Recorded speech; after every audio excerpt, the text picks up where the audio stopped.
आत्मा न कभी जन्म लेती है न मरती है। जिसका जन्म हुआ है उसकी मृत्यु निश्चित है और मृत्यु के बाद पुनर्जन्म भी। अर्जुन चुपचाप सुनते रहे। कर्मयोग का ज्ञान। कृष्ण बोले, तुम्हारा अधिकार केवल कर्म करने में है, फल की चिंता करने में नहीं। फल की इच्छा से किया गया कर्म बंधन बनता है। कर्तव्य समझकर किया गया कर्म मुक्ति देता है। उन्होंने समझाया कि एक क्षत्रिय का धर्म है अन्याय के विरुद्ध खड़ा होना। यदि तुम धर्म की रक्षा के लिए नहीं लड़ोगे तो अधर्म विजयी होगा। ज्ञान योग और भक्ति। कृष्ण ने आगे कहा, मन चंचल है पर अभ्यास और वैराग्य से उसे नियंत्रित किया जा सकता है। जो व्यक्ति संभाव रखता है, सुख दुख, लाभ हानि, जय पराजय में, वही सच्चा योगी है।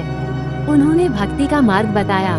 जो मुझे प्रेम से एक पत्ता, एक फूल, एक फल या जल अर्पित करता है, मैं उसे स्वीकार करता हूँ। विराट रूप का दर्शन। जब अर्जुन के मन में शंका रही तो कृष्ण ने अपना दिव्य विराट रूप प्रकट किया।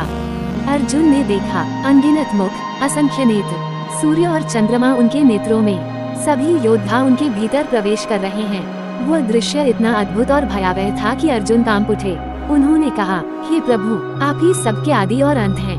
मैं आपको प्रणाम करता हूँ, मुझे क्षमा करें। अर्जुन का संकल्प। विराट रूप देखने के बाद अर्जुन का मोह समाप्त हो गया। उन्होंने दृढ़ स्वर में कहा, माधव, अब मेरा भ्रम नष्ट हो गया है। मैं आपका आदेश मानूंगा, मैं युद्ध करूंगा। कृष्ण मुस्कुराए। रथ फिर आगे बढ़ा, शंख फिर बजे और महाभारत का महान युद्ध प्रारंभ हुआ। ऐसे ही महाभारत की मजेदार कहानी सुनना चाहते हैं तो हमारे चैनल को सब्सक्राइब